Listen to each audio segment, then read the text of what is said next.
most people think the pod's only about racing, but I think at the end of the day, most people want to know how you get there. Yeah. They're like, well, shit, you got all these cars. They're doing cool like podcasts or whatever. They just want to know how you get there. Okay. Because a lot of people that watch are just starting. And we're trying to bridge the gap of because I still get the question a lot, is how did you get where you're at, right? And everybody sees all the final stuff. The Instagram and the YouTube shit. Yeah. You know? All the Polish pictures. Yeah, all the polished pictures. Not the 8.5 hour drive to pick up a fucking Ford with a driveline I just issue. hate it. I went out to Houston and picked mine up, drove mine home, but it was stock. So. Yeah. So all of that stuff. So we like to get into, some of the stuff that makes us real and not the figurative persona that we see online. Because we all know that we're superior and Dodges are better. So we don't even have to talk about that subject. We just go right past it. Right past it. Well, we're done. Like we do in the quarter mile of the 8th, and we're good. Yeah. So, and then that was your, second TX2K? That was my second one ever. Yeah. Ever. Okay. Cool. We can talk about that. Yeah. So we're going to touch cool. on that. Yeah. Be badass. So yeah, sore subject will probably be we can talk about the entire thing and what happened. I can break down what I did. I don't care. Hit the wall. Mm-hmm. That. Oh yeah, and why happened. I was in the car. Yeah. Okay. You were right behind him, I think. I was like, man, now we gotta wait. It was you. And I was like, shit, I'm sorry. That's exactly what I say every single time I'm sitting there. I'm like, oh, fuck, now I gotta wait. Fucking Hellcat. Hellcat hit the wall. And he's like, he fucked up my lane. I was going for the record pass. Here we go. See, usually it's a Mustang hitting a wall. It shouldn't be a Camaro or a Hellcat. No. We call that the track delete tune. We're on the track. We're not on the track. There we go. All right. So this is episode 2000? 2012. I don't know. Somewhere in there. 2012. Are we taking it back to 2012? We are. So all the way back to 2012. I don't even know what I was doing in 2012. Sleeping on the shop floor, doing LS conversions in the G35s. Man. Wait, you started with LS? Yes, I did. It's kind of creepy. We'll talk about that too. Right. I think that's actually really good. I want to know where it went wrong, like where it shifted. Yeah, we were just beating them, so we had to get into faster cars. Right.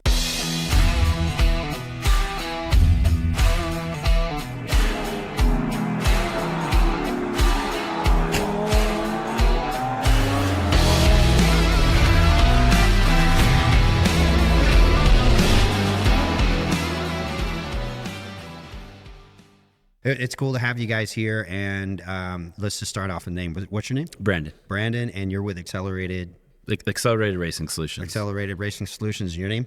Billy, and I'm with Texas93 Racing. Texas93 Racing, and these guys are LS, right? Mm-hmm. LT. LS So I'm a fan. and LT. I'm a fan of an LT. Now the LS, I could put to the side. The LT is like my favorite motor. I think it came out when did it start production? Wasn't the LT 14? 14, yeah. So the LT1 came out in 14. The C7 Corvette non-Z06 would have started in 14. Gotcha. So I thought there was an LT back in the day. Like didn't they have one in the you're vet? talking it would have been in the Camaro. Yeah. Opti Spark. Yes. Yeah. Yes. behind the water pump. So I had the 95 Camaro, the Z28 with a 6-speed. They took that motor out of the Corvette and put the LS in the Corvette. And then we were spanking the Corvette in the Z28, which was sad. Yeah.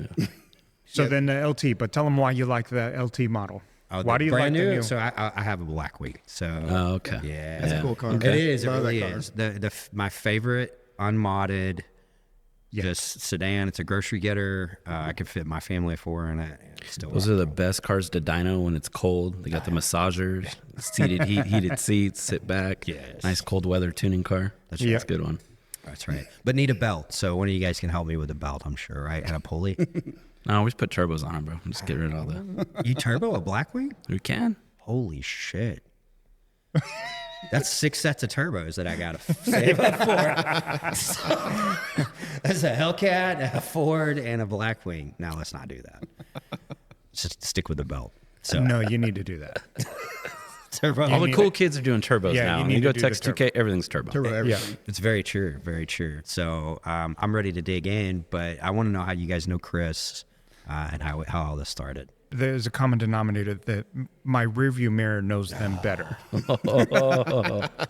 So is that true? Is that true? I'm kidding. No, I'm kidding. I'm kidding. Right now. For now, but that mirror has a target on it now. That's good. And they're coming for it. That's right. They're coming for We it. had to give him one event, you know. We had to let him give him a little bit of hope. Right. So, So- where are you from originally? Born and raised in California, What part? Ranch Cucamonga, so Southern California. Hell yeah. So I spent my whole life there up until 2019.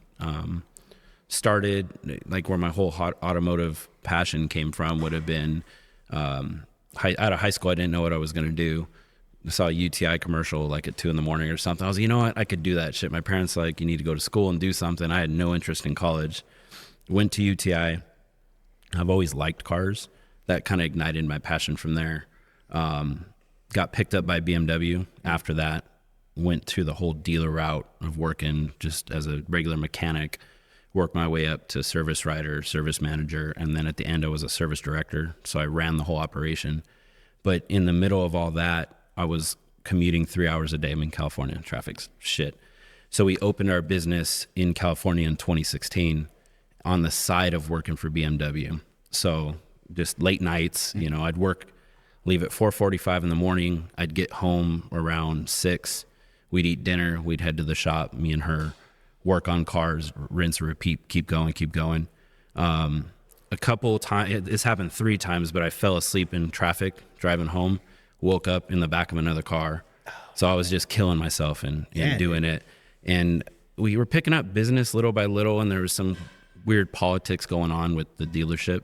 So at that point, she was like, we have enough business, let's go full time. And that was like the scariest first step. Dude, everybody talks about this on the podcast. Is like jumping off the fucking plane, right? Yeah. And having like guaranteed income, a retirement, I had a really good position with the dealership, took that step, and I was like, how the hell do people make money? Like I had no clue how shops made money. Like I was using BMW's income to subsidize to keep this passion alive. And so we did that. Got going a little bit in California, developed a pretty good name there, and then Carb came by. Oh, so Jesus. like they came. We were doing good at the time, and Tiana calls me, and she was like, "There's some dudes in suits here from Carb," and I was like, "Shut your mouth! You're just the office chick. You don't know shit. Don't say a fucking word." And I showed up with a trailer at the time, and I was like, "Yeah, we're just going to the track." And thank God that every car in there had a Carbio sticker on at the time. I had a Whipple. What's this car doing on the dyno? I was like, we're diagnosing a misfire, you know? And that was the final straw that was like, I'm done with, I had sold my house within a week. We had come out to Texas, and BMW had sent me here a couple of times, and I was like, I feel at home. Texas was always what felt good. Moved the business out here, and that was another big step. And that would probably been when I would have met you somewhere early on in getting racing out here.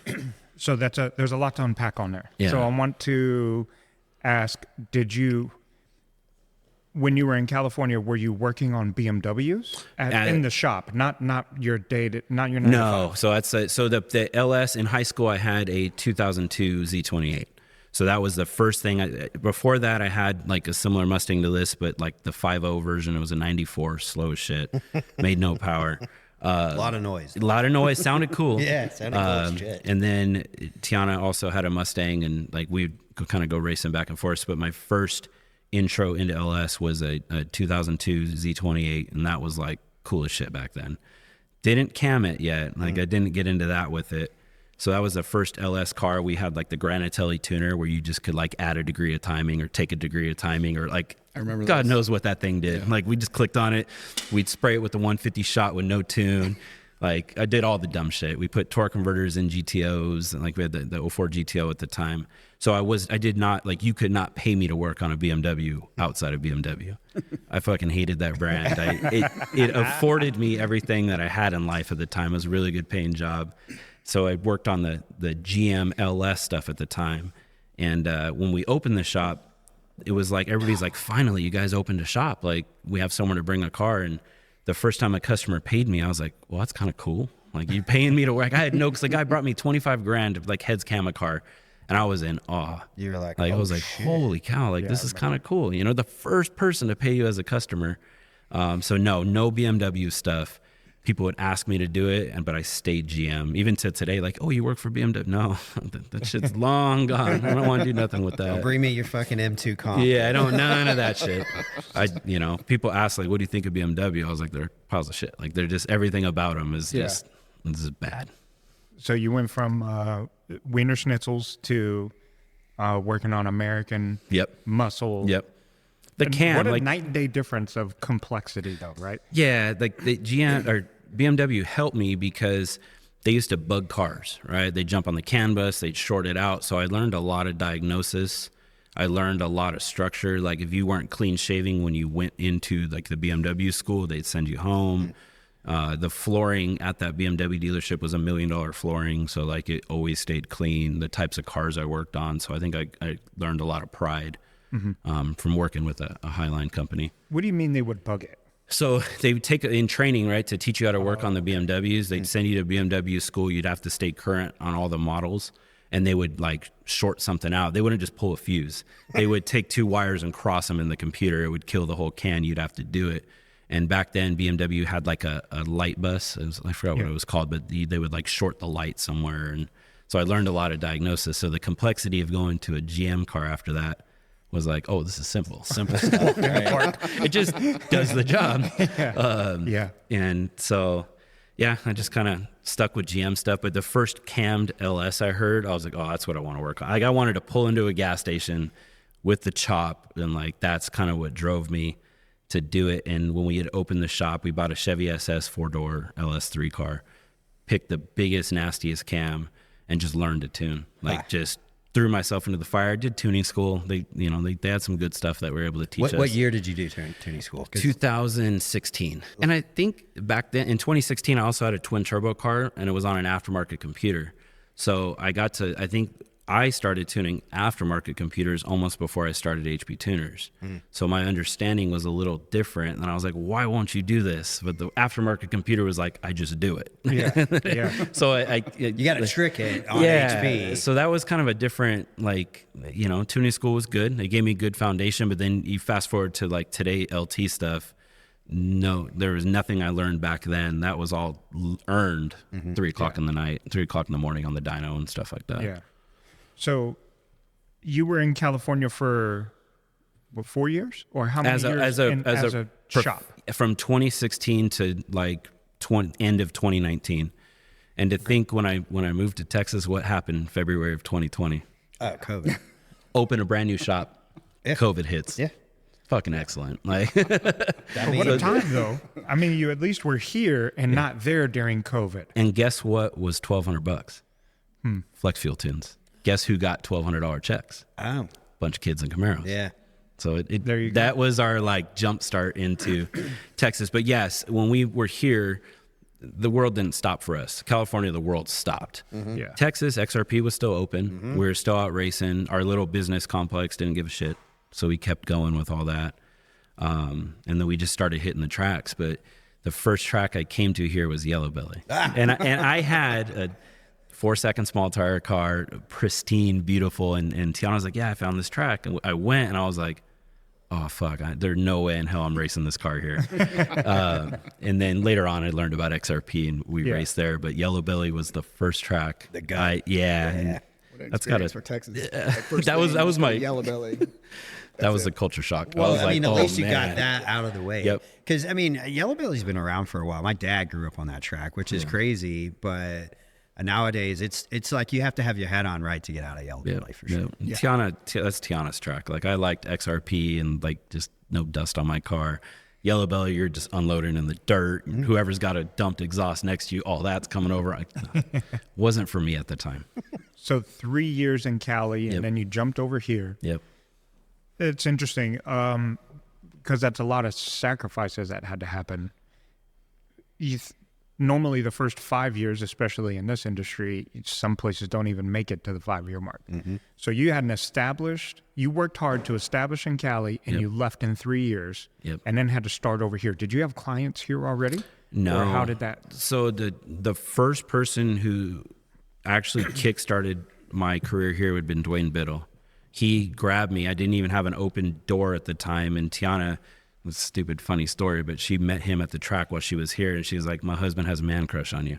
He's a badass. And I knew He's a badass. I knew Dragonfire, like his car, so I totally like man crushed him. Tiana went in there and said, my husband's got a man crush, and we started talking, and he did Holly tuning, but he didn't do OEM ECU. So right when I came to Texas, he kind of supported me and used me for tuning. So I helped him remote tune everything. So I had no built-in customers here. So we started going to car shows. We started going to the track and just kind of went out there. We sponsored Flashlight Shootout. Van Voris Brothers had done that. We sponsored Big Jake's race. So we kind of like, I literally came here with probably $3,000 in the bank. Like after I had to sell a house, buy a house, they took all my money because I couldn't prove income moving to a new state. So what are you going to do to buy this house? Yes, they said, we want everything as your down payment, and we'll find, like, my down payment was larger than what was financed, is what's crazy. Wow. And they took everything from me. I had almost no money in the bank, so I had you had to succeed is what you had to do. Yeah. You know, so I just put in the hours, put in the work, and just built a business. And we had 1,600 square feet, then went to 3,200 square feet, and then went to, I think the last shop was about 5,000 square feet when we were in McKinney. How's the culture difference from Cali to Texas? So I think racing's a lifestyle here. In California, number one, it was so, like, you can't put a sticker on your car without getting a ticket for it. Like, state refs were a thing. So you, like, modify your car. They say, hey, it's modified. You need to go take it to the smog center and prove it's back to stock. Catch cans were illegal.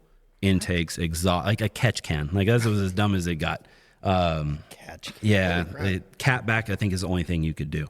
So unless you were gonna, I kind of saw that world as it was shifting. You either had to follow it, and if I wanted to get a tune approved from SEMA Garage did it, but Carb would have approved that tune, it would have been like 10, 20 grand to get a flex fuel tune, and then I could use that flex fuel tune, but it had to stay exactly the same amongst all cars. So when I came here, like, it's taken more serious here, right? So that it's amplified here. There's 5 tracks open on any given Friday.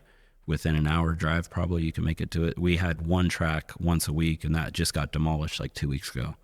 So the Famosa is what's left, or that's the only one left, but Irwindale is just crushed. So that, like, my engagement pictures were at Irwindale. Like, I was tied into that place. Like, we went every Thursday. Cool track. Yeah. It's an excellent track. Yeah, it was fun. Here it's just taken more serious. The grudge scene is, I would say, big here in my late model stuff. Like, Bodie did a lot of big stuff in California for the grudge scene. No time racing there, but I had never seen clocks off all the time. Right? I came from California. They made you show your time. Oh yeah. Like, it was a fight to be like, turn the clocks off. No, we can't do that. So here you got here, and it was such it's a serious scene here. It's very serious. It's a business for some people, you know. So how do you know Bodie? Through his events. So I had a small tire car, and I think like the AV boys and them, we all did small tire racing together.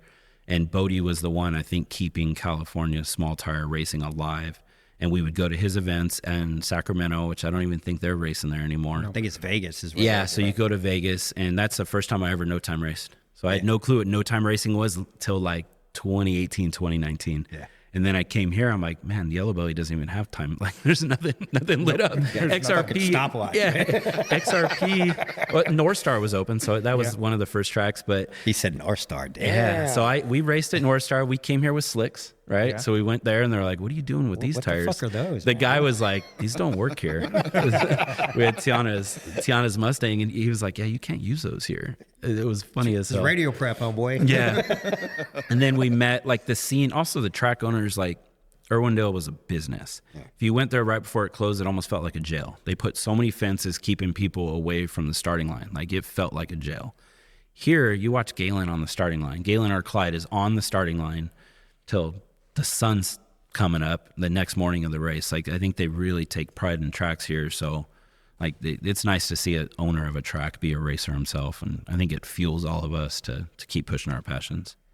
Because of that, because we have more tracks and they're open, how much has that allowed you to progress pushing your platform that you specialize in? too much. Like you had once a week you could go. Here it's like I got to try to avoid the track. Yeah, like it I got starts on Thursday. Jake started at, I mean, it's Tex 2K Monday to Sunday. I was there.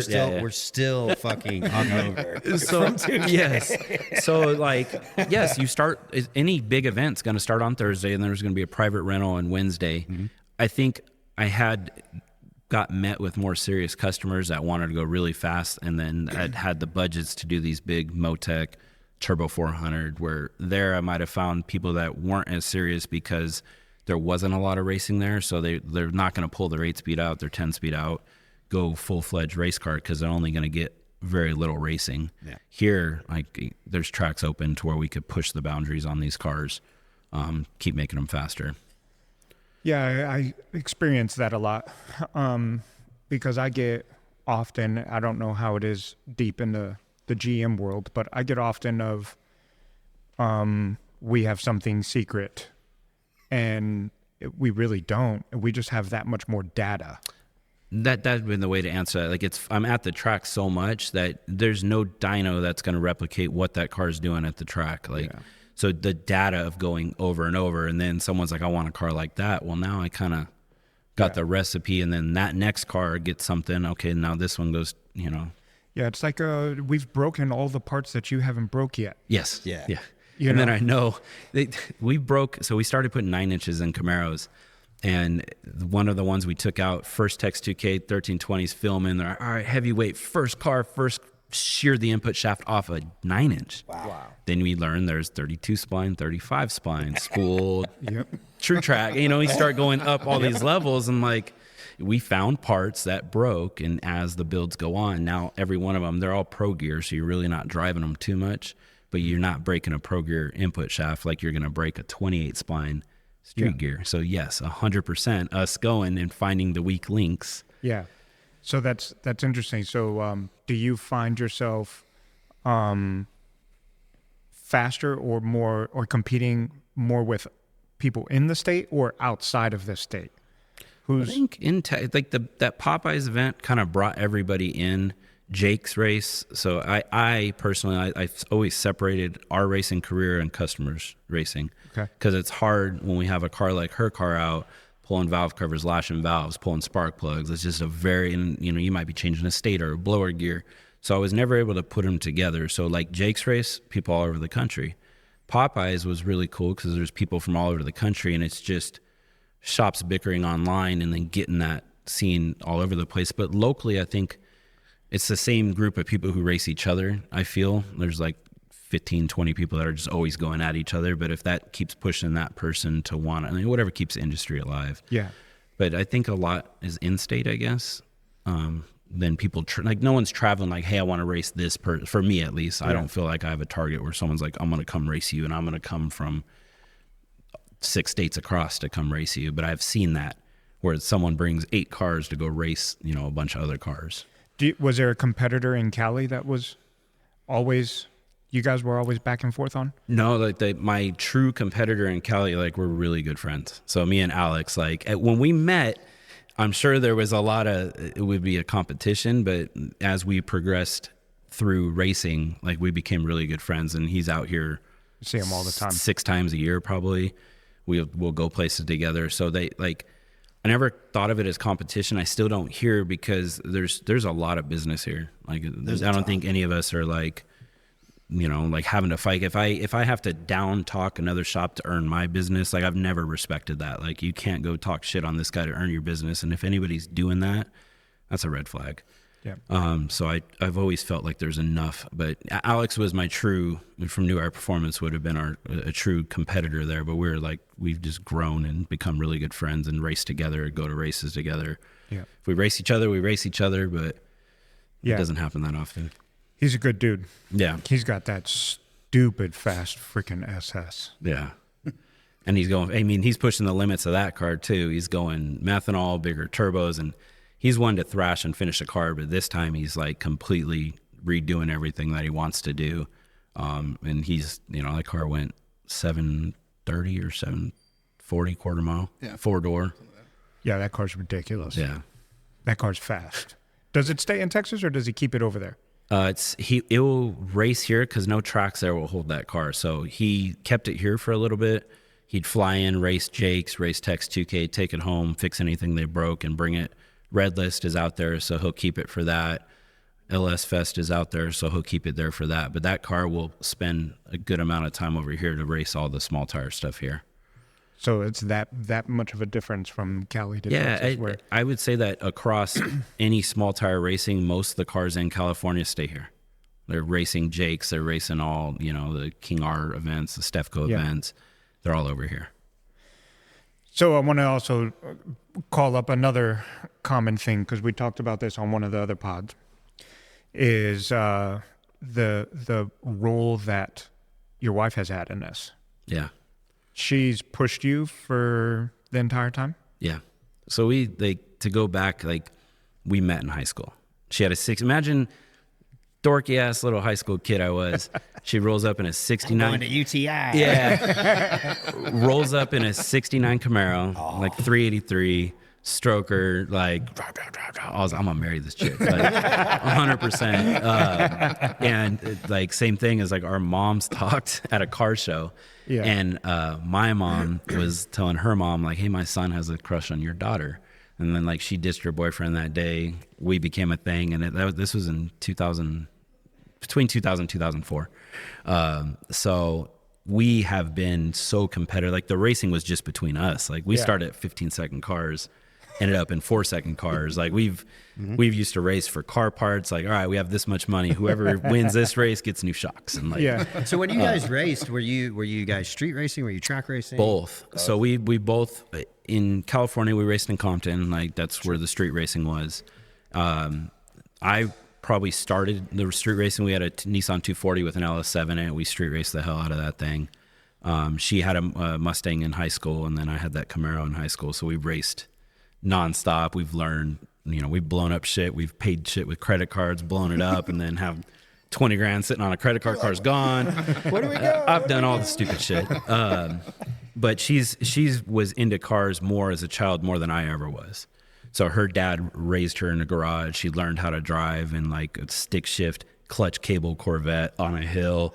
She's driven route style blower trucks. She's raced more than I ever have. And we used to go to the track, and my parents hated it, and I'd have to find somebody to sign they were my parent to let me race. And her dad's come on, go. So she oil in her blood. And then she was probably the one who pushed me into the business, just because she saw how much I was killing myself working for BMW. They took 55% of your paycheck in federal tax. You lost another 20% in state. So you're getting minimum 60% of your check just taken. So that was what really drove. First, I thought you can make money in this industry. That was false when I started. And so she did that. And when we started, she used to have to come outside. I mean, she's got a lot of firsthand racing experience. She's got more racing experience probably than most of my customers, being behind the wheel of, I could stick her behind a car, I could stick her behind a 7-second turbo car. This is how bump works. Go. Figure it out. She's just a good driver. But when it came to building cars, she used to come out, if I was working in the shop, ask every single question down to stuff. Now our car will roll in with $60,000 invoice, and I'd never even spoken to the customer. She's got it top to bottom on what you need to do. People will call and ask a question. Well, let me talk to the mechanic, and that's one way to set that conversation off. We get that. Yeah, 100%, right? Same shit. Yep. Let me talk to someone who's in charge back there. She's I own the company. Let's keep going. 100%. Yep. So she's learned everything about these cars. This LT, no one has more experience in the LT, because we all got it at the same time, right? The LT came out in 2014. We all started doing it, so we learned. There's learning curves. We've bought our own cars to R&D. So we bought a 17 ZL1 when it came out. I learned that if you put a lash cap, it knocks fuel pump off the back of the thing. I learned if you don't do valve springs with shim. I learned everything on that car, all the issues on it. So we never R&D'd with customer cars. We usually bought it ourselves, learned all the bad shit, and then we developed that into a package for a customer. Customers have approached me hey, let's do this, and I'll either, if I'm comfortable with it or not, I want to be the first one. I'm you definitely don't want to be the first one to anything. Yeah. Do not be the one to R&D that product for them. I'm going to let everybody else R&D it, break it, let that company go, oh yeah, this is what we needed to do. and fix it. So I couldn't do it without her. She answers the phone. She does all the invoicing, QuickBooks, taxes, everything is hers. I always say I'm just the janitor. I try to avoid responding at all because I'm going to say the wrong shit. I'm going to say the wrong price. I'm going to tell you to bring your car in on the wrong date. Sounds like it's a common thing. Yeah, it's common. Yep. So I try to, during, like, I remote tune stuff. So I'm like, I try to attend to people and be on the phone, but I try to during the day, just like I can't. I'll end up down this whole conversation and she can handle it all. Right. So as a business today, like there's nothing that someone needs to get direct to me to, whether it be putting $100,000 car together or a flex fuel tune. Like we've learned it, we've spoken about it all. So she's huge. And it's just us, it's me and her, no employees. We had some employees in California that were really good, but to today and the entire time I've been in Texas, it's just been me and her. Wow. So we just pick our projects and what we're working on. She's all day long. I have to turn off my phone notifications because she's fucking with the schedule. And I'll be like, bing, bing, bing. And then she'll move it and she'll say, I want to do this. And then I'll piss her off for sure. And I'll be like, I want to do that one first because that one I could get out of here. But then this, so yeah, there's a whole battle on that. Oh, yeah. Yes, that's an identical thing. Okay. She's trying to stick to a schedule. And I'm like, yeah, but we're trying to get cars out. I'm like, this one's low-hanging fruit. This one could go. This one's going to take me 4 days. I'd rather flip it, take this car into my weekend instead. You know, it's just, you need wins. Like some car may be fighting you. Like I did a fuel system in a C7 and that job sucks. Yeah. I might want to just put headers on a ZL1 for a day and move back to that one. So. Yeah, that's awesome. Across she does the same industry. thing. Okay. And she'll get can I just speak to one of the techs? Oh man. And that sets her off. Yeah, same thing. 100%. Sets her off. She goes, I probably know more about your car than 100%. you do. So do you want to ask the question? Yeah. Because I can probably help you. And, or if they're texting or going through your social media, and then they come in, they're like, wait, I've been talking to you the whole time? The whole time. That one, 100%. She'll do that. She'll go, okay, so this customer is going to come in. He wants to talk to you, but this is everything you said. Yeah. That's pretty good.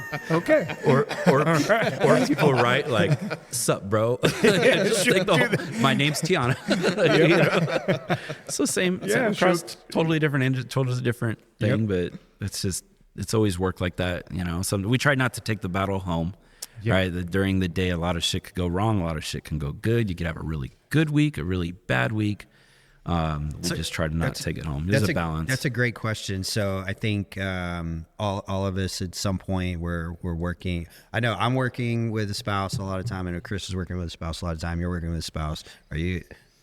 Yeah. My wife is actually the one that actually pushed me into doing all this crazy stuff that I've been doing. But isn't that crazy though? It's like, you know, you get to the point where you're like, okay, well, I had a bunch of cool ideas. You manifest it, and then you have this amazing wife behind you going, go. Yeah. And you're like, I don't want to.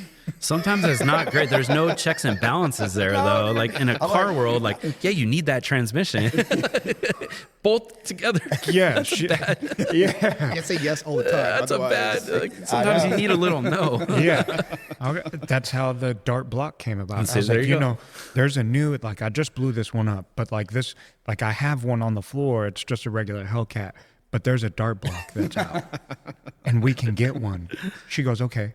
Yeah. I was like, no, that's not supposed to be that easy. I'm supposed to say, go to the BGE. Yeah. Everybody said, like, that'd be really cool. I'm like, really, bro? Think about this. We will not worry about it. There's no checks and balances in any of this stuff. I'm like, I think I can do some more tweaks on that regular Hellcat motor that I can squeeze some more power. She goes, but why? Yeah. Just get it. Yeah. I'm like, let me think about it. And then I'll come back. She goes, it's ordered already. And I'm like, God, now I got to put it together. She goes, we cannot lose. We have to stay fast. Yeah. And I'm like, well, okay. Get back to work. Easy. Get back to work. What are you doing? Yep. Yeah. So she does all the same thing. I don't even think I have not seen a paycheck in probably 8 years. Yeah, no, same thing. It's all community property. Yeah. I literally, if someone, I'm like, you're asking the wrong person. I'm the janitor. Hand that up to my social media manager, my CEO, my office lady. Yeah, they're like, okay, I'm ready to pay. I'm like, well, that's my cue to go. Yep, I'm out. Because I've bombed that, and I've been yelled at, and then I got to go home and sleep on the couch and still get yelled at the next morning because I bombed it. So even when, how much? No, I'm going to stop there. I try to stop it before it starts. Hey, bro, no, just go to the shop page. Yep, and go there. That's awesome. That's cool, the similarities. That's really cool. So hats off to the women. Yes, Yeah. dude. Yes. So we're just the faces of the actual thing. So we just need to step off of this and then Yeah, just switch. just switch, and we'll go from there. So how did you two come about? Actually, that's kind of a funny story. So I'm into all cars, anything American. So I do Camaros, which is my passion, Camaros. I like Fords, F-150s, the Coyotes. I do Jeep Wranglers with the 392s. I like Hellcats. I like anything American with a V8. I'm down with. Same. I don't care. I mean, it's cool. But Camaro's number one. I have 3 of them, so that's like my main cars. It's Camaros. So I have a 2002 Sunset Orange Metallic SS that I needed some work done on. And one of my buddies was like, "Hey, I found this new shop that's in DFW." I'm like, "There's another shop in DFW?" I'm like, "Okay," because I'm used to like LG, 21st Century Muscle Car, so all those guys that have been here for forever. And he's like, "Yeah, just give them a shout and see if they can do anything." I'm like, "Okay, cool." So I emailed and sent Tiana an email. I was like, "Hey, I've got a 2002." What's up, bro? Yeah. What's up, bro? I'm like, "How much is this?" What's up, bro? So I contacted them for my 2002 Camaro, and I don't remember if it was a tune or if it was into her. I can't remember. It's been so long. But basically, I laid everything out with her, and she goes, "Yeah, we don't fuck with that shit no more." Your shit's too old. Yeah, I was like, Let me give it a little context. I had the F body in high school, and there's probably still scars on my arm. "It's not a fun car to work on." I'll tell you that much. We stopped that a while ago, but yes. Okay. Yeah. Yeah. So Put that mic a little closer. yeah. So I don't like working on it either. That the cowl itself is just Ridiculous. So, yeah, you get back there, you get cut up in your arms. I'm like, "No, I'm not dealing with this car. I love those cars. I don't want to work on those cars." So she said no. So I was like, "Okay, dang it, now I gotta find another shop." I'm like, "Hey, I do have a 2018 ZL1. That's how you get in. I was like, He goes, "That "Oh, one." okay. That's how you We get fuck in. with that stuff." I'm like, "Oh, okay, cool." So I came up here. I'm like, "Hey, this is all I really want to do." So my plans were very basic: heads, cam, exhaust. That was pretty much it. So I came in here and thankfully, I forgot to mention too, I actually had originally got a hold of AMP. Okay. Okay. So I had previously bought parts for my ZL1, and I told them first, I was like, "Hey, I bought all these parts for my car." And they go, "No, we were not going to touch your car if you bought your own parts." And they told me no, and that was the end of that. It's the same shit they're gonna buy. Right. So they didn't want, so all this, they could have had my business, but they told me straight up no, and that was the end of the conversation. I was like, "All right, cool." I'll be like, I'll take your parts Yeah. and charge you more for more parts. Right. And so that's what Tiana did. She was like, "Here's all my parts. This is what I bought." She goes, junk. Okay, maybe that, no, that, no. That's awesome. Yes. No, okay. So that's what we'll work with. I'm like, "Okay, cool." I'm like, "Okay, well then tell me what I need." Yeah. She goes, "Okay, you need this, and this." I'm like, "Okay, cool. Let's do that." She's like, "Okay, cool." So we started from there. It was a street car. So the 10-speed, I think we just did heads cam. Fuck, it's been so long. I know. That the 2650 came second then? Yeah, So we 'cause started with stock blower. Yeah, stock. Yeah. And then we did a 416. Yep.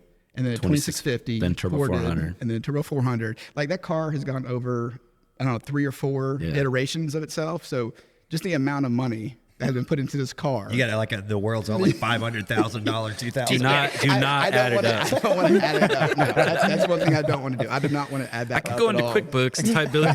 Every time I won't tell you. Tiana sends me an invoice. I'm like, pay, delete. I don't care. No, I'm not even keeping track of this. It's miles per gallon, bro. Smiles per gallon. So it's gone through a bunch of rebuilds and trying to figure out what we wanted to do, and it kept getting faster, and I kept getting more into it. And I've always been into racing. I just haven't been able to do it like I have now. So now I've been able, and I've got time since I've retired to be able to put more time into racing and all that kind of stuff. So this past rebuild, we were at Texas 2K a year ago. And we got into eliminations, and I was sitting at 8th, same thing as this past year. I decided it would be a good idea that I needed to do one more test pass on Saturday. I was already qualified. I was done. I was like, let's give it one more shot and see if we can get a little bit higher into the standings.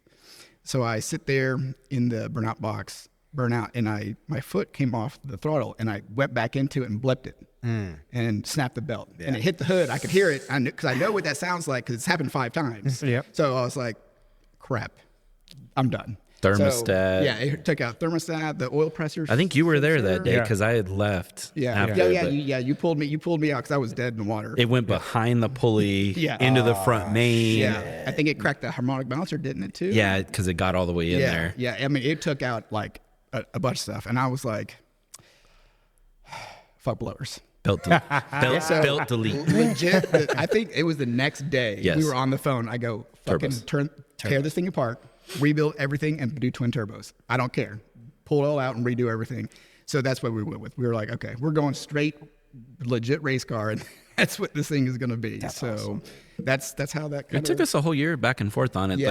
Like from moment of I want to do turbos to completing the whole car, it took a whole year. Yeah. Just different, everything all included. And we tested at Texas 2K 1 year. His tech card from the prior Texas 2K was still in the car. Really? Like it just nothing. It went from my shop to Texas 2K. So That's awesome. yeah. So I had no seat time, no nothing with that car this past Texas 2K. Well, thankfully at 2K you get like A qualifiers. not normally. Normally you lucky you get like 3. Well, Yeah. that We year got- we got like 9 Yeah, almost. and It was crazy. when Peter was on there, he's like, "All right, guys, number 8." I'm like, "Oh, this guy's gonna shut it." He's like, "You have gotten enough." Yeah. The weather was Yeah. perfect. yeah, we got 9 this year, didn't we? Get 9? We got 8. He could have squeezed Okay. a 9 in. Okay, that's what it I was. told customers, I was like, I told Todd, I was like, "Sit out. You're qualified. Let everybody tear up their shit That's it, dude. and just sit." That's it. Like, That's what I you're was gonna ask qualified. you. I know Yeah. you want to race, but Yep. I was like, why Be the hell are smart. you back in the box? Yeah. I thought in my head it was a good idea. No. It was not a good idea. So yeah, I learned from that. I learned my mistake. I was like, okay, when I qualify, I'm done. Done. So this year though, it took me quite a bit longer to qualify if we want to go through that whole thing. he never sat in the seat of that car until I drug it to Texas 2K. Yeah. with so, the new setup, Really? yeah. So he tuned dyno it to Texas 2K. on Monday. He was still tuning it on Monday of Texas 2K this year, and he pulled it out to Texas 2K for me. So I left here with Tiana in her trailer. We went out there, and then he was still tuning. And then they met us out there later on with the car. So We'll add the 0 tea hours time. before that, though. So Friday before Oh. Texas 2K Yeah. to Monday of Texas 2K. I don't ever work with people in the shop. It's always me. I knew that car couldn't get done in that amount of time. From Friday to Monday, we were here. I was sending him videos at 2 a.m. and 7 a.m. And he was responding, wasn't he? No, Billy was asleep. But I sent I it was at up in 2. the morning, but at night I was like, what the? So we put like, between the two of us, like a solid 60 plus hours from Yeah. Friday to Monday. So the grind, so that's how much we put in it before he even got in the seat of the car. Yeah. Until that day. Interesting. Yeah. So yeah, Wes and Brandon crunched that thing for 3 days, and I was impressed. I didn't think it was going to make it. I was like, all right, this thing is not going to make it. It's got too much to do. And yeah, I kept waking up and seeing pictures at 2, 3 o'clock in the morning. I'm like, how are you alive, bro? Like, there's no way I You could ain't do quit, that. I am man. too old to be up at that late at night.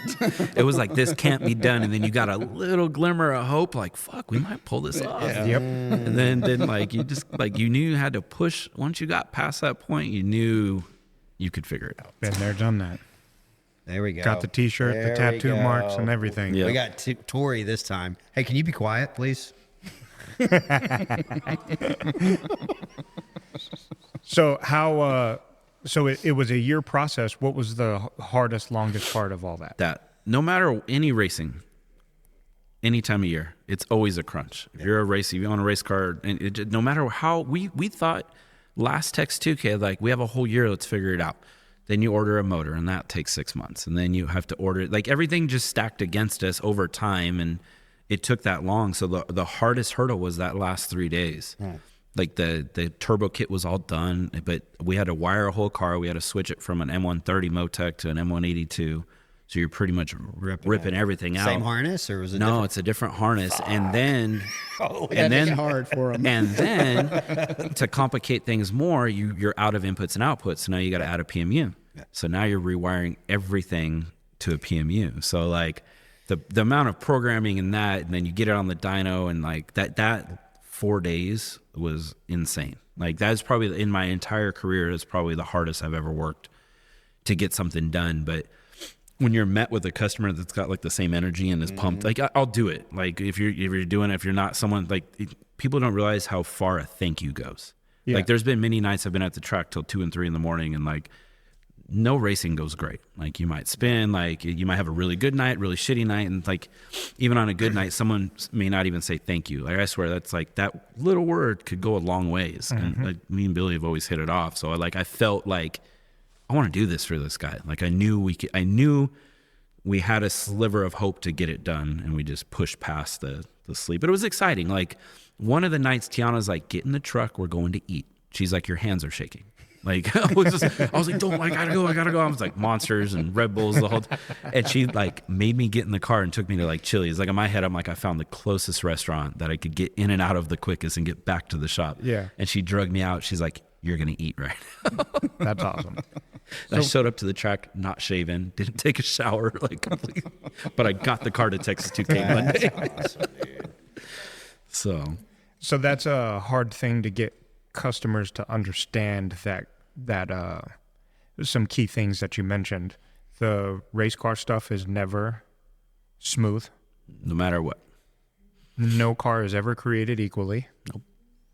And you may have two similar builds, but one of them will fight you tooth and nail. You could have all the best parts in the world.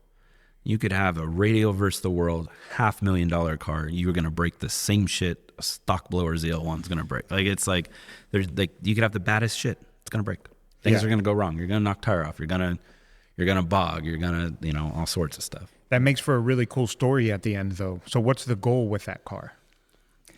Our goal is actually with this car. So after this build, so we've decided to try to hit the #1 fastest 6th-gen spot in the world. So currently we're sitting 5th after this previous run at the T&E Promotions event at Ennis this past Saturday. Okay. So we're sitting 5th right now. What's #1? 720. 20 something. God yeah. damn. Yeah. Yeah. But I think his race weight's way lower though.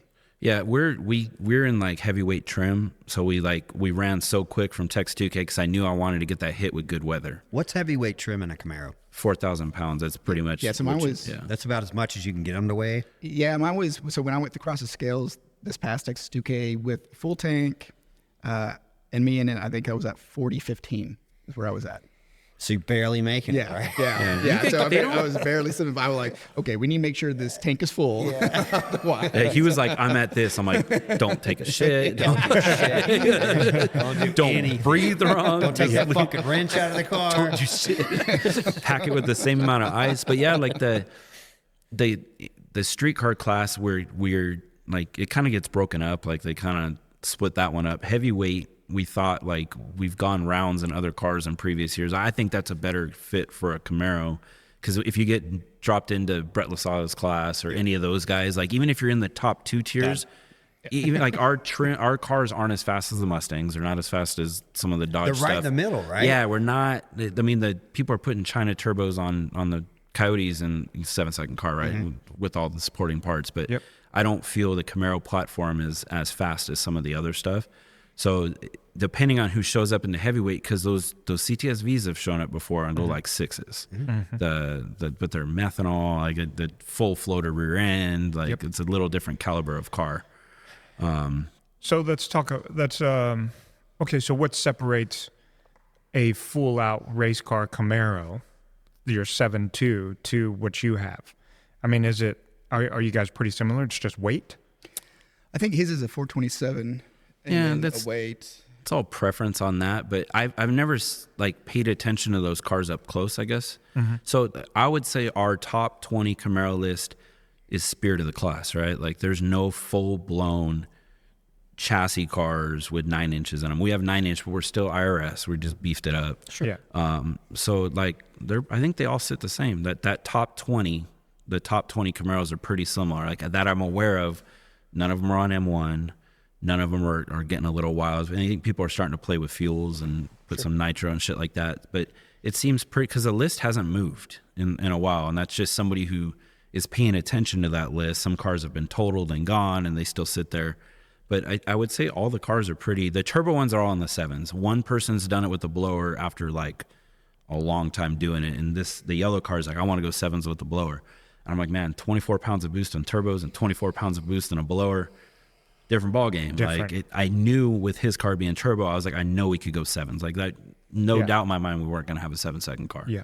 With a blower, it's just not feasible to get it done. It's easy. Tell everybody why. So, you guys, like you and Chris, we work on cars every day. Explain to folks why a blower car is harder to make go 7 seconds, in a certain amount of length, quarter mile, eighth mile, than a turbo car would. I think blower is taking horsepower to make horsepower.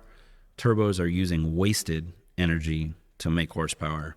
And just 24 pounds of boost in a turbo is not the same as 24. Yeah. It's pure raw boost. That's it. And so I found that just to go that fast, you need turbos. Like how many Hellcats were in the 7s, one power header, like just on the blowers versus sticking turbos on them. So it needed blower and nitrous. Okay. So same thing. Like you guys are out of blower to Out get of blower, it there. Yeah. Have to get the nitrous in it. Got to cram a shit ton of nitrous down them. But currently right now, there's only 3 7-second Hellcats. Okay. And so, because people will get some, in this world, it's different, right? Yeah. So 7 seconds on an 8-speed, we're not going TH400s. So in the Hellcat world, to me, as soon as you start throwing TH400s in it and stuff like that, You should be shooting for 6, yeah. yeah, then you're out of it. And to me, I think you start losing a lot of the Hellcat stuff because then they're going fuel tech, they're going all this other stuff and things like that. So for us to push an 8 or a 7-second pass on an 8-speed is pretty. Yeah, like there's only one 10-speed that had ever done it in our Camaro platform. Yeah. And he stuck with it. And he stock diff, stock trans, obviously. That was recent though, right? Because I'd say in the last like 6 months, maybe let's say last year. Somebody sent me a video. It was Yeah. my friend Jeff. He's a Camaro guy. He was like, "Here's what you need to shoot for." Yeah, and it was he's like a 798 on a Yeah, 10 and speed. he's been at it for a while. I mean, I'm sure they've torn up a bunch of shit, but that's a billet block. Mm-hmm. I don't know if they run coolant or any of that stuff, but I know it's a billet block motor that took that. The same argument with your turbo 400 8-speed. That's the same argument in our world too. Really? People are like, yeah, exact same thing. I pick it because I'm selling a product that we're not going to break. That's going to live. It's going to go faster. It's going to be more consistent. Could I get an 8-speed to do it in our platform? We'd have to leave in second gear. If I had a 10-speed, potentially third gear. I just know I'm not selling a product to the customer. If I got a serious racer, Right. I don't want to sell them that because it's just the only amount of time on our platform. You will kill it. You will grenade it. They don't have aftermarket cases. The custom gear sets aren't available. Like I could choose any first gear I want in these cars. And I know like this car's been together since 2021 and we've never pulled the transmission out, not even once. Turbo 400. So this is I know I could stand behind that product, and someone may say I want to do an 8-speed. I just have never pushed one to that level at all. So the yellow car here, was that a 2K? Yep. So the gentleman that drives that, Todd. So I actually raced that car in the Trump car. Oh no shit. Okay. So Okay. that was where. That was where. Wait, what about rear view mirrors and Dodges and No, and seriously. I was making sure. They're big. Yeah, they're big. So it was funny. Okay. So Yeah. I knew the car coming up. I was like, okay, we're out muscling this car. It's just if we can hook up. Yeah. And as soon as it spun, I saw that guy, and he was like, We even in the semifinals against the black Hellcat, this dude drilled the tree like enough to where I thought he was running 2 classes. By the way, I was like, this fucking car is hot lapping basically. I have 12 logs. And I was like, Todd. And so what happened in the semis is he drilled the tree against the black Hellcat. Yep. And we were outrun by that Hellcat. I feel we would have stayed enough ahead to potentially win. We lost the throttle body. That goes back to how many fucking passes do you need to make? I know. And we wouldn't have had enough for you in the finals, but He was having fun though, bro. Yeah. Like he was after it. yes. He would come back. I'm like, bro, we got to put a fan under the trans. This is original trans in this car. Like, stop. And he was slow like, down, how many passes would we make? I was like, I have 12 logs, and I probably didn't pull a log Yeah. when you came right back up. Yeah. So yes, Yeah. he has broken everything in this car since that. But after this race, he knows the blower's not enough. So he's actually going with that compressed air supercharger thing. So we're going to push the limits of, I have no clue. I've never done it. I've seen cars go fast on it. There's a lot on the internet about it, man. So it's good. He's on the bandwagon. He's 100% in, But I mean, and now I got to learn it. So I got a question. So, and this is for you guys, like the compressed air thing, not to get too far down the rabbit hole, but you're trading weight, right? Because you got to have a certain amount of air and a certain amount of volume and a certain amount of pressure to make it work. Like, how does that even work? I mean, where do you mount a fucking air tank? Dude, they're huge too. They're I know, not like they're like nice the bottles. helium tanks. It would take the whole passenger seat. I've never even seen the system in person yet. Like, I just know he's in on it, so I have no choice but to do it and figure it out. They go in there and they use like 2,000 PSI. So like in scuba diving, you have 3,000 pounds on your back. You come up to the surface with like 1,000 left. So it's using what a scuba diver would use for an hour is how much air goes through in a run. And apparently it's just a dome pressure strategy in tuning. You just treat dome pressure. 10 pounds of manifold pressure is like 18 pounds of boost equivalent at negative 10,000 DA. So in theory, this should all make sense. But in practical application, this has been around for like 10 years. So why do we not see a lot of it today? So how many bottles do you have to take to do 12 rounds, 12 passes? 2 in the car, 4 mother bottles. And I don't know how those mother bottles are used, and then a huge compressor. So you're gonna totally look like the nerd at the track, like with some science experiment of shit going on. But it'll be a compressor, and I know there's mother bottles involved. Yeah, and Z is not going to be the nerd anymore. You gotta they all link He's together. going to have a fucking bottle set up, like he said. There's gonna Carnival and shit. Speakers and stuff. Yeah, but if we mixing see a mushroom cloud over there, Yes. then we know Yes. they got it wrong. They're running oxygen. And then I was like, when we shut it, like, how quick does this react? Like, Motec is unlimited possibilities. I could write it in there, it'll do it. And I was like, but how do I tell it it's to too stop. much? Yeah. Yeah.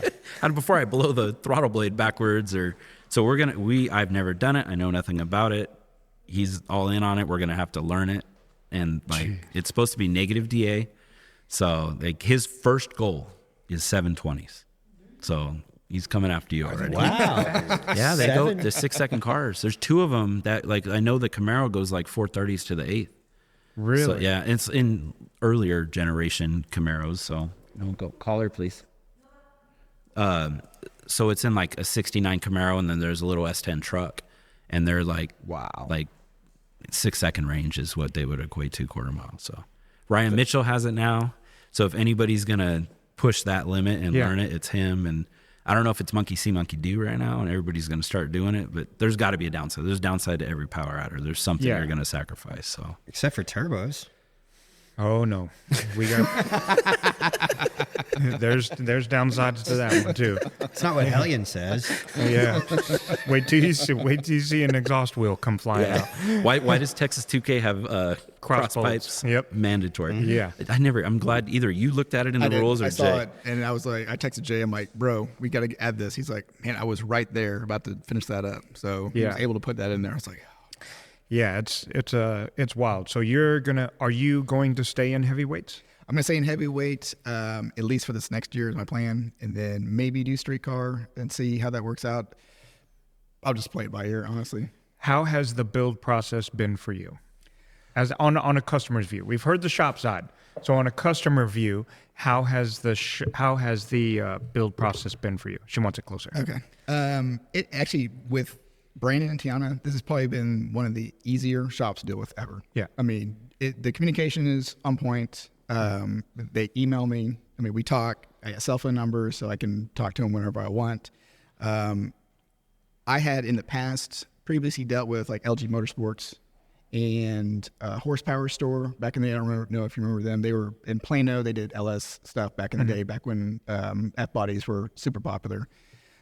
In the communication, obviously, was not there. I mean, it's just 9 days. Like just dealing with like you, Chris, and Brandon, and Jay, like people like that will get back with me, tell me what's going on. That just makes life so much easier, especially for the customer. I mean, just to know what's going on with your build. So that makes things a lot more easier and a lot less stressful for myself. 1000%. So you had to learn a whole new car. So how's this whole process from all of that? So the very first day of Texas 2K that I went and did testing, I have never, ever used a trans brake or a bump box.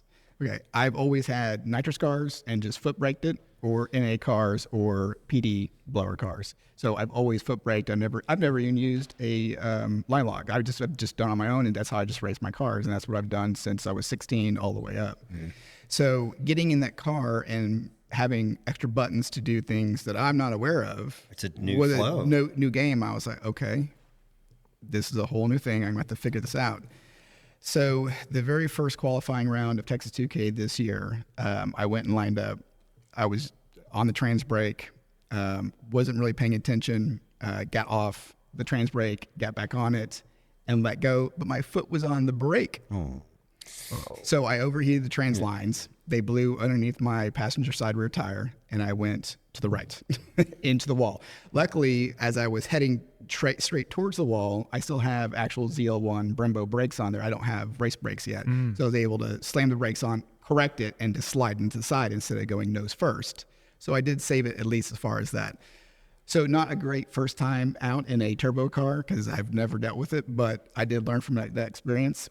Don't stay on the trans brake twice. So don't do that. Things get hot. Yeah. Things happen. Yeah. So after that, I was pretty shook after that. That's not something that you want to do. Obviously, the very first time on a brand new build, paint still good, no scratches on the car, and I put it into the wall. So it was in front of the world. Yeah, in front of everybody watching 1320. So if you watch 1320 videos, I'm in the first 15 seconds of it, putting it into the wall. So it's out it's out there. So you can go and see all that stuff. So I even said something about it. I remember like the Camaro in front of us, and then I did a burnout afterwards and like to put the fucking car in the wall because it was slick as shit. So all my trans fluid fell out of my car. I had none left. So with that, just the night before so I had gotten the car myself. I've owned turbo cars my whole life, not whole life, but in racing. And I was like, I got the bump fucking perfect. I was like, boom, boom, boom. And I was like, all right, Billy, let's go try it. And then he's bumping. I'm like, this motherfucking car's not moving. So then I go jump up the duty cycle and get it to bump. And I'm like, what's going on? And Tiana's like, he's on the brakes because he was on trans brake and brakes and trying to bump. So it was holding the car back. So it was like we went there with no testing, but in the parking lot, we're teaching him how to use a line lock, a bump box. And at night, we didn't even choose to race the first night. We made sure, I built this car and I'm literally handing his life into this car from the shop. So we tried to shake down any kind of weird shit going on in the parking lot. We sat out 2 full days. We sat out Tuesday, Wednesday. Well, Wednesday you weren't racing, but we spent Wednesday to orient him with the car, and that all had happened Thursday. And then we fixed it for Friday. Summit was right there. I need to learn to get my left foot and put it way over here because it just kept going. It Naturally creeps want to over. go over there and be like, oh okay. No, I see him now though and in the video, one of his YouTube videos, you hear me yelling brakes, and I go running to the car to go tell him, and then you could see I could see your brain in the car, but I see you watch it, and then I see your foot from behind the cart, so I got scared. I'm hyper aware of everything, and I ran, and in his YouTube video, you see me in the back going brakes. And as a team, what happened is that he did that, and then they let him stage again, and it was the trans was already pissed off right there, and then all that stuff happened, but we fixed it next day. So basically, it's just muscle memory, trying to get that left foot away from not having a foot brake the entire time, and it just built up boost from a PD, so I wasn't used to doing trans brake. So I was like, all right, let's get some duct tape this leg to my roll cage so it gets away from that brake. So after a couple times, I finally got used to it. You have to trust it almost. Yeah, I did. And you got to trust yourself. So, I mean, it's the same thing. Chris makes fun of me because I like to use a two-step. Yeah. Right. But when you go to a car that you're foot braking, you're like, am I going to grenade the diff? Right. Yeah. Because I smashed the gas all the way. And you still have to watch it and you still have to learn it. So I know exactly where you're at. Yeah. You get that trans brake and you're like, Is it Most gonna people- go? Okay, stop. Okay, it's not going anywhere. Okay, bumping. Okay, let go. And that car comes up on boost. It starts like, and they sound like GTRs, right? It's a DI car, so the Motec will make it won't bang and pop like your typical two-step on a boosted car. But you watch the tack, it's like, and it has a 3, so it rams up. So it's a very disorienting feeling. Most people let off the trans brake and their foot at the same time. The first time they do it, they're just like, you don't know. It's gotta go. Yeah, both of them. Yeah, I was opposite. I was on the brake and then let go. That works. Which is It's wrong. it's a lot to learn, especially going from blower, because it's the turbos are a whole new sound, whole new process, whole new everything. Whole new ride. Oh yeah, that back end power. Oh my God, that is the best part about that entire build. They just keep eating. Like that off the hit when we did our 7-second run. I was like, okay, it's fast, and then it ramps up. You're like, I think okay, I told it's a you, I little was faster. like, hold on. Yeah. I was like, this one's going to go. It went and hooked, and I was like, okay, this is where it's at right here. This is why I built this car. This is what makes it fun. And just back half in that track, it's just awesome. Has it been stressful for you on your end? It was, so after the wreck, it was super stressful. Like having you help me out and Brandon help me out and Jay was there. I just had so much support at Texas2K, just trying to get out of my head because I was just mentally ill prepared for that situation. So just having everyone just positive, just the race community in general is just a nice family oriented and helps everyone out. It's great because I also do off-roading and I do rock crawling with Jeeps and stuff. And they're the same way. It's camping, it's families, it's everyone helping each other out.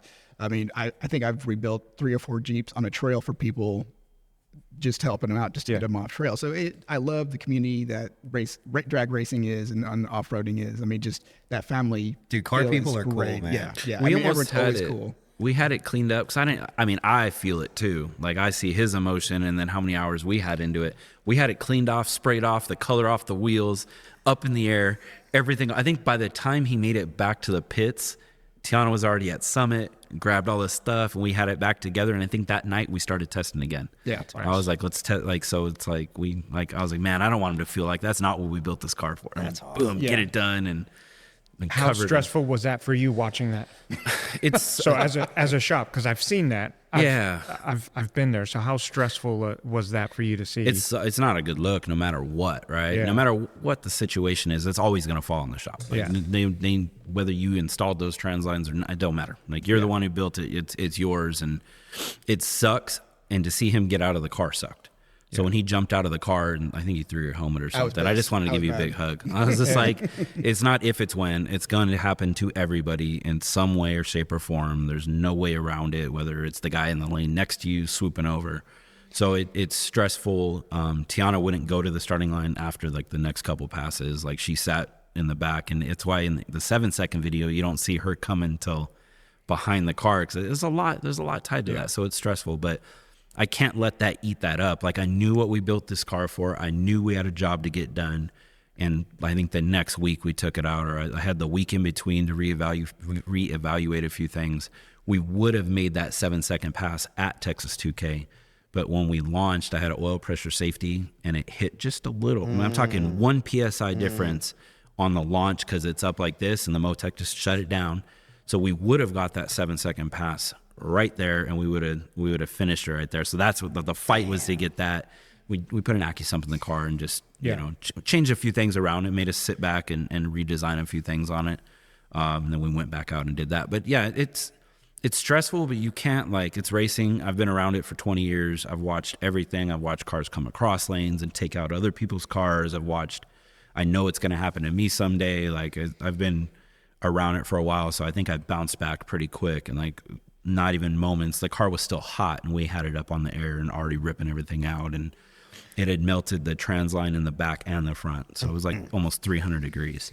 So we fixed it right there and just kept pushing. I think it's a good thing to kind of call out on this as people probably watch this, because Jay, he is also one of our customers that races too, so he's been there, done that. He's been at places where he would spend more time broken than others until he kind of came over this end. But I think something for people to take away from as they see a shop customer racing relationship is the shop and the shop that stands behind it is important. Any shop and customer can go down the track and do this and have at it, but it's when it's time for customer and or shop to step up to the plate, makes a huge difference. I'll always match the energy, right? Yeah. If someone's not putting in the work, it's going to be reciprocal. Like if someone's like, I want to do this, I'm like, you know, that other car you're trying to do goes to the track every week and over and over and over and over. To the track. And Let's you know go. how much Yeah. they've done. But there's nights I've been at Yellow Billy with the Black Mamba car, like nights in a row till 2-3 in the morning, but his energy matched my energy. And we kept pushing through, learning a combo. So it got to match the energy. Yeah. It's the only way, man. And it takes the old adage is it takes two to tango. But when you here's what I feel when you have a customer that has ideas and is willing to put the time, effort, money behind it fires you up. And you're like, dude, let's go. Yeah, let's go chase Billy's it. whole build was like, get it done. Like some people are like, well, get it done, but I don't want to buy a fuel system. I'm like, it could be that. Billy from the get-go was like, I want to do this. This is what, and I present him with things, and like I don't just take money and not like, I'm like, this is why we are doing this gear set and this transmission. Mm-hmm. This is why we are running this. I think I've tried to explain why each part we put into it, but most people are like, well, I want a turbo 400. That's great. And there's like 6 levels of that on what you could do. There's dump valves, there's first gear ratios, there's close ratio or non-close ratio. There's really good converters, you know. So as long as I could provide the why of what we're doing, everything, that's what made sense in his build. Because I have had deep 7-second cars as my own personal cars. Tiana's car is stupid fast, but Billy's cars is the fastest customer car we have done. But he had come into it with an idea of what he wanted to do. We knew we could achieve it, but it's the fastest Camaro that I've ever built and done it. Minus my own personal race cars. That's the fastest car we've built. So is there a limit, Billy, to where you say, okay, enough is enough for the Camaro? For the Camaro, I think not making it into a pro mod is where. That's what I was about to say. Pro mod's probably the limit. Roll up windows. Yeah. So I don't want to take away from it being a Camaro. You know what I'm saying? Yeah. Like, I don't want to put a bunch of carbon fiber, a bunch of fiberglass. I don't want to put Lexan. I mean, I want it still to be a Camaro, just like y'all probably want your Hellcat to still be a Hellcat, and to look like the car that you're actually racing. And weigh 4,015 pounds. Right. I mean, that would be fucking awesome. Doing it at that weight is insane. Yeah. I mean, most of the guys on this list are less than 4,000 pounds. We're the only 7-second car at 4,000 pounds. So In 3,000 DA. yeah, It's a huge and everyone's in accomplishment. usually like hundreds to negative DA on the 7-second cars. We're the only one in positive, like thousands of DA. Yeah. I think it was 2,800. Yeah, 2,800 that yeah. day. So it was crazy. Like, I mean, I'm surprised. I mean, I was ecstatically surprised. Did you How see fast that it we went. told him it went like 890? yeah. So when I Even his wife played into this. I had no idea. So we went down. So it was the last run of the day. I mean, and y'all were there. Were y'all knocking tires off every round? Because I was. The could heat of not the day think, oh my sucked. God. Yeah. So that thing kept knocking, and I was like, you know what? That's just what today's going to be. Today's just going to be me knocking tires off. I didn't put it in the wall, so I can put it on the trailer, and we're going to win. So that's cool. So the very last pass, he was like, all right, we got one bag of ice. We're going to put this tune in it. We're going to send it. I'm like, all right, that's fine. So we got one pass in. I think they did 3 cars, prepped it, did 4 pro mods, and then prepped the track again. Your ice is melted. Yeah, I'm like, okay. We're just sitting there. I was Well, like, just I'm wait. Like, it's the sun's coming. We're watching the sun. I know. And I'm like, stay. doing the same. Stay. I know when that shadow creeps in. I You're need like, it for 60 feet. I just need the track to play nice. Like down track, the Motec's gonna make the Do car what it down. does. But right here, and we're watching the sun go down. I'm like, just sit there, Billy. He's in the car. Like, I'm let's like- go. Okay, let's go. I'm like, all right, we got to send all these pro mods. And after I saw all 4 pro mods knock the tires off, I'm like, okay, I think we have a chance. We have a chance to actually go A to B. And that's all I was thinking. I was like A to B. He's like 7s. I'm like, no, I need to go A to B. Yeah. And so we went, and it launched. It felt soft. I was like, oh, okay, it's a car. And then the power started ramping in the back end. I'm like, oh, okay, there we go. And I look down, I'm like 170 something miles an hour. I'm like, okay, that's fast. Brake. Okay, cool. After that, though, when I was coming back, even on my YouTube video, I'm like, okay, that was an A to B pass. I didn't think it was anything special. I thought it was legitimate. It felt like an 8.5, 8.6, 8.7, somewhere around there. Nothing spectacular. I'm like, okay, I just mile per hour at an 8.5 pass. Jesus, like 170 and 8.6. Yeah, that's what I was thinking. I'm like, okay, that was fast, but it didn't feel 7-second fast. So we get back, and we pulled the car up onto the race ramp, start putting fans under it. They start coming back. My wife comes back first. I didn't really pay attention to her face, but actually on my video that's actually coming out tomorrow about this whole thing, I can see she's smiling, but trying not to show me that she's smiling. And she's like, so she's trying to hide it. And so she gets back over there. I think Sean is over there, the photographer, and he was like, how'd it feel? I'm like, it felt soft. It felt the 8.5, 8.6.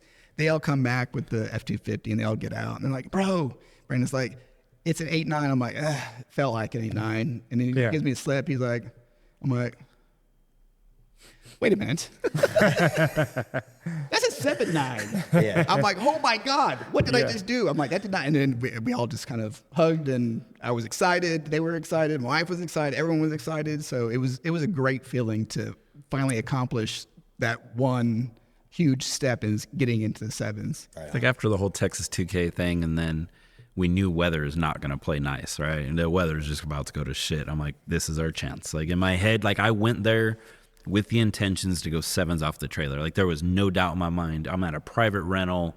I misjudged the weather, the track, but when you put your foot and twist it, it wasn't gooey. Mm-hmm. Yeah. But I misjudged. I hit it with what we left Texas 2K at. I'm like, oh, it's going to take it, like no problem. And then I had to keep backing it down, and being an aftermarket ECU, I just was able to pull the time.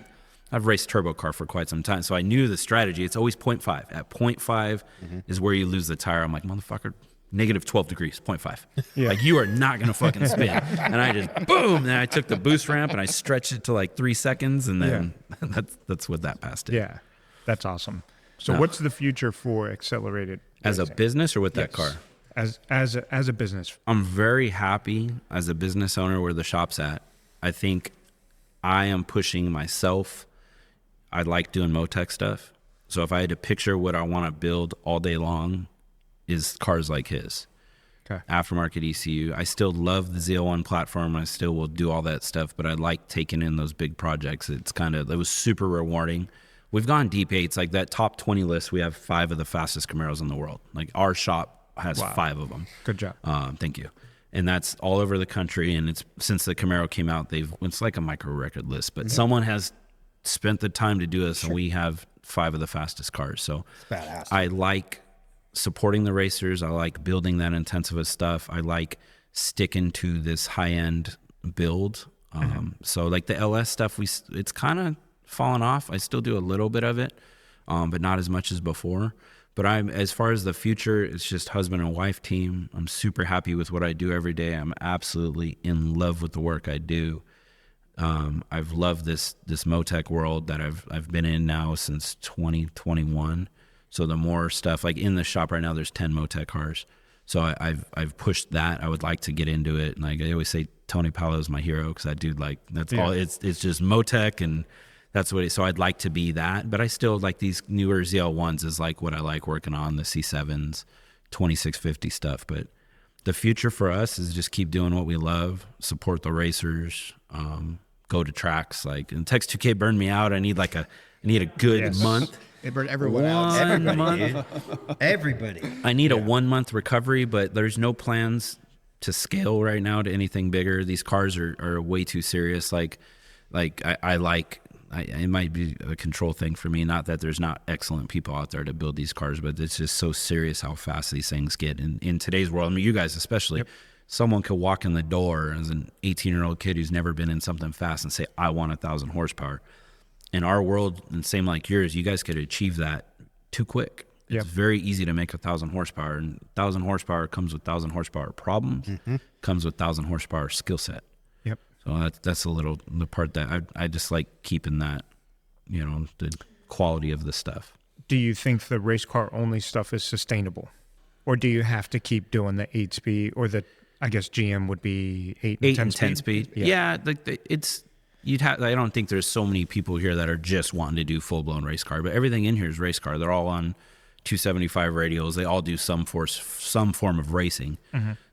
Most people I do, and that's a Texas thing. A lot of people race their cars. Mm-hmm. Yeah, a lot of people at the track. Almost every car in here. Any car. Yeah. Stingers. So it's sustainable to as far as building a car like his every day of the week, not realistic. Yeah. But to put a Motec on a car and a turbo 400, we do a lot of those. It's just the market I've gone after and like. Yeah. But you could do both, you know. What do you think about this overdrive trans class that's up and coming? If you have to fill out a mortgage application to enter a class, it's not for me. If you look, one power adder, foot brake, overdrive, like you damn near filling out a mortgage application. Yeah.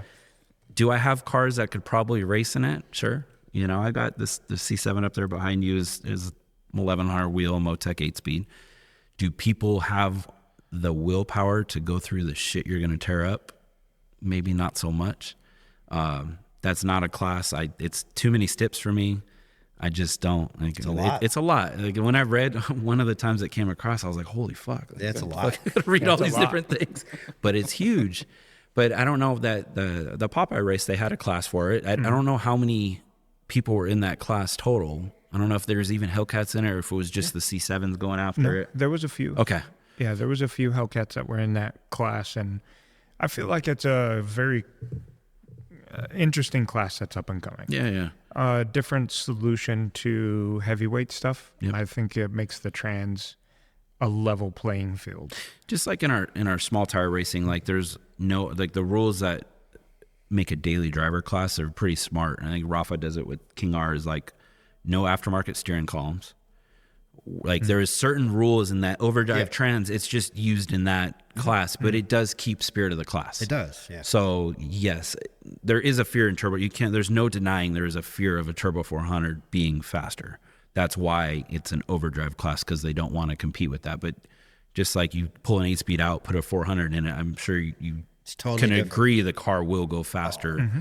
Can you match it with an 8-speed? Sure, right? With enough time and effort and parts, but the turbo 400, you know what you're going to get. So it's spirit of the class, right? And I think if that's keeping that, at the end of the day, I want our industry to survive. And if that's what it's doing and it's pushing people to build these cars and keep racing their buddies, that's all that matters to me. They just keep the industry alive. If that's a class people are going after, I can't hate on it.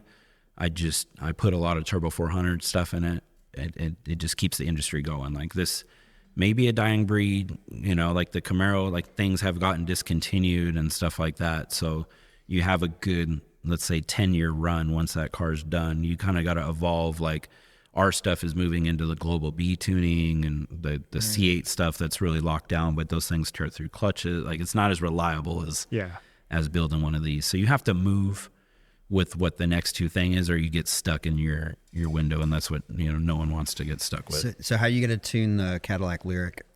I don't even know what that one is. That electric SUV. Man, at Fuel Tech, I open up, so the Tiana's car's on Fuel Tech, and I open it up, and it says Fuel Tech E. Like there's a thing. Bro, Motec, I'm sure Motec's got its own. It's coming. Yeah, so I mean, Interesting. They still have no soul. Like I don't. They have zero soul. I have been in a Tesla Plaid. My buddy drives like an asshole. He launched at every stoplight. I felt sick to my stomach. They are stupid fast, man. But I can't smile to that. Yeah, it's fast, but do I want to drive one? No. Would I? No. No. That's funny. So this car that's behind us. Yeah. Whose is that? Tiana's. And I feel like, I was talking to her earlier before we got started. I feel like this is your child back here. Yeah. If it could be in a bubble, it'd be in a fucking bubble. Okay. Because earlier you started, she had a Mustang. Yep. You had an LS. Yep. This car Both. is a Mustang and an LS. It's the marriage of the marriage. It is. It's a Mustang and an LS. So if it would have been her way, would she put a Coyote in it? Absolutely not. No? It would have been LS. No, 100%. There you go. Okay, so you talk about like just little snippet on this car, right? Turbos, easy, right? Sure. They work. We wanted the rowdiest fucking car, right? That is an F3 Pro Charger, Zoomies, 400 cubic inch, 9,000 RPM revving, nasty solid roller. Like, she will do a rolling burnout through 300 people. Like, get the fuck out of the way or you're getting sucked in that blower. So that's where we kind of divide off where that car is going. Yeah. Our customers aren't going to race an event like that. We have raced small tire cars. We both had cars. We sold the car. We raffled one, sold the other, and did one car. I feel I'm more useful behind a laptop doing it. I still love racing cars, but I'd rather support the car than get in the car. I've been in that car. She'll send me down when I want to do a half pass. She's like, I don't want to do that boring shit. Go make the hit. So I'll go make the bullshit half pass. Get your ass down. Yeah. So that car makes 45 pounds of boost. Probably, I've never dynoed it. It probably makes 2,500 horsepower, 2,000 horsepower. Jeez. It's just absolutely obnoxious loud, cool as fuck. Yeah. But we took what we knew our shortcomings were with both our race cars, found one on Facebook that was a nice roller, was painted already, everything. And then our buddy did a bunch of the fab work and did it all. But that is everything. I mean, come to super custom transmission gear sets, all that stuff. It's everything that we knew. Shop car. It's a shop car. So if someone were to talk shit about my shop, that's the one you're going to have to fucking take it up with. It's just so like, should I, and a lot of people, why don't you build a Camaro? I was like, I think I have a lot of customers that have like LeBronny's car that he's very active in the grudge stuff. Billy, I'm sure, is going to be all over the place racing that car. So I feel like I could live behind their cars and help them do that. I've had a Camaro. I just don't, this is what we picked as our shop car. But it's like, if I had to pick a dream car, it would have been 03, 04 Cobra. Even growing up, that was the coolest fucking car that I could never afford. So that's our shop car. And that's, when you own a shop like this, you got to have something fast. So that's the one that we put together as our. So take notes, because Marlene, I'm tired of racing, so it's going to be you that's going to be racing now. And then I'm just going to be over here supporting and doing what that is. I've said that many times, so stop being scared of the car. Because that girl, I don't know what it is, but women are lethal on the tree. Better pilots, they're better tree, it's just... Bro, so I had a turbo car.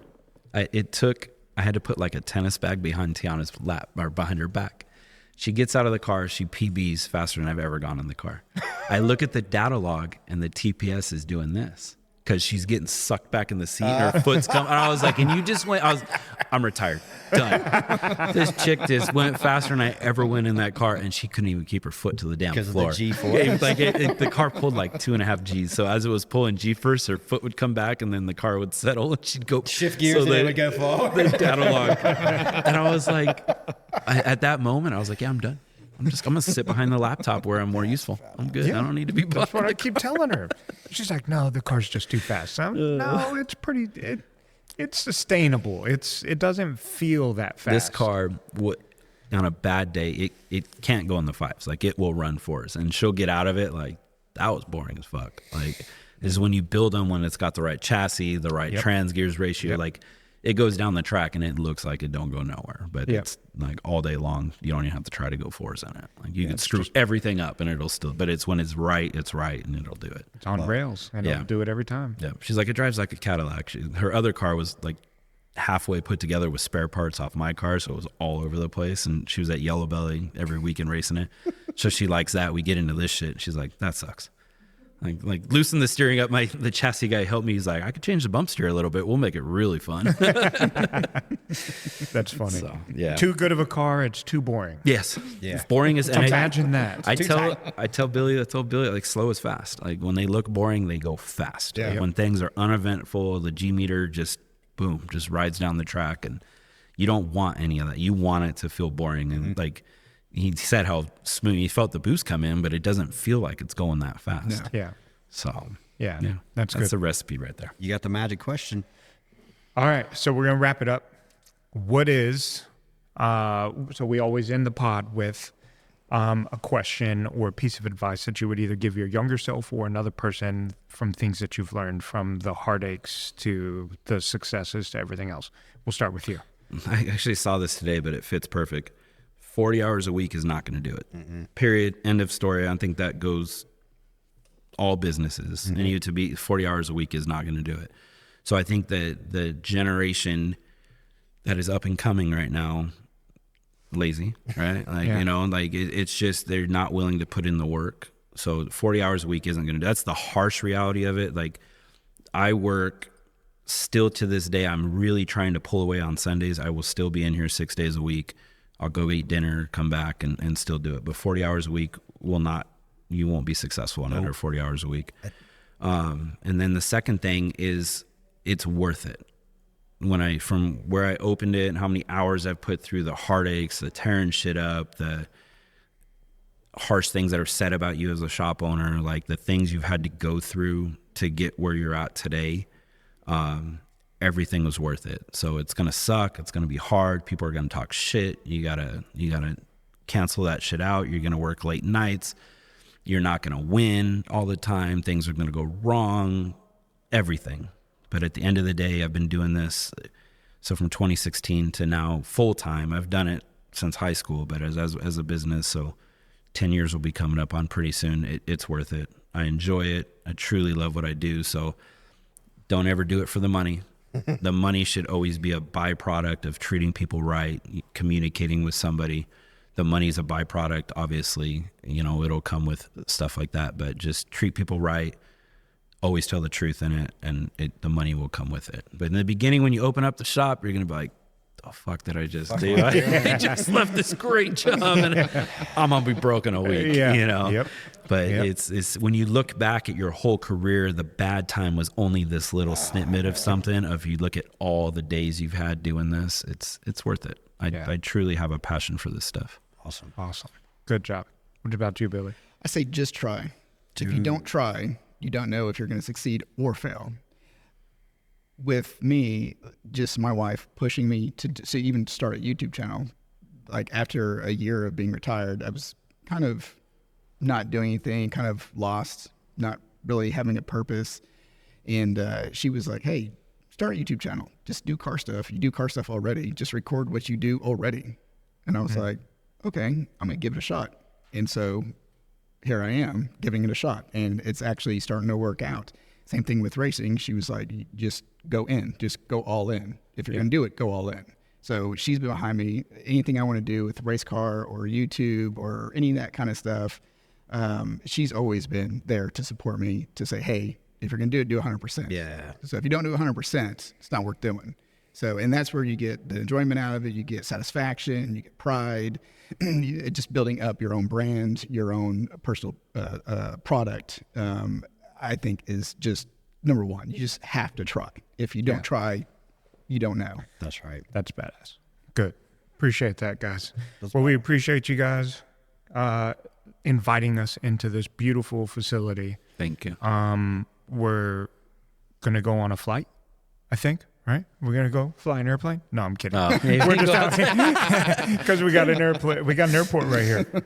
Oh, really? Yeah, it's right back Well, there. kind of it's a grass air. Yeah, I saw that. I was like, is this an aviation community? Yeah, so this whole door opens right here. It's like a 50-foot. It's beautiful. You got to And it goes remember, down. I lived here for like 14 years. There was not shit out here. Like when I was Just in 4 Dallas. years ago, what happened to yeah, it's huge. That's It's up crazy. here, but yeah. Yeah. So we're going to go out and I'm ready. I'm afraid of heights, but I'm just There's I am too. or I hear there's a graveyard back there of airplane parts. So I don't know. Off the end of the runway, there usually is. we didn't tell you that part of where it was at. Your instructor will tell you that. Oh shit. So we appreciate you guys for allowing us to be here. It's a beautiful place, beautiful facility. Thank you. Thanks clean. for taking the time, man. Like you No, said, thank like you guys 40 hours aren't going to do it. You're supposed to be at work. Here you are talking to a couple dudes, Mopar guys. You're like, what the fuck am I doing? Hey, I like Mopar, I like Ford, I like Chevy. I'm in all three. I don't care. Same. I think Chris always been inviting too. Like when I met you, I'm like we've been like we don't have any like we just go to the track and we talk. We're just dudes doing what we love, man. That's right. What we love. That's right. Man. Well, great pod, guys. Thanks for coming and thanks for telling us all about your shit. Thanks for having us. So make sure that you like, follow, and subscribe on all platforms, including LimeWire.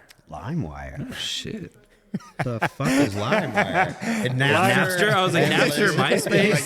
Napster, Deep Stage Podcast. MySpace / Deep Stage Podcast. Choose Deep Stage to be your MySpace profile song and enjoy every bit of it. And then make sure that you guys like, follow, and subscribe all of their socials, which is going to be Accelerated Racing Solutions. and Texas93 Racing on all platforms. Right on. because if you want to follow the future fastest Camaro ZL1 platform, those are the channels to do it. So you can watch the build process and watch the driver learn how to go 7 1s. Yes. See, there you go. Let's go. 7 1s by the end of 2025. Wow. Hurry up, because then that'll get him out of TX2K class, and then I don't got to worry him. No joke. I don't got to worry about him. See you guys later. Peace.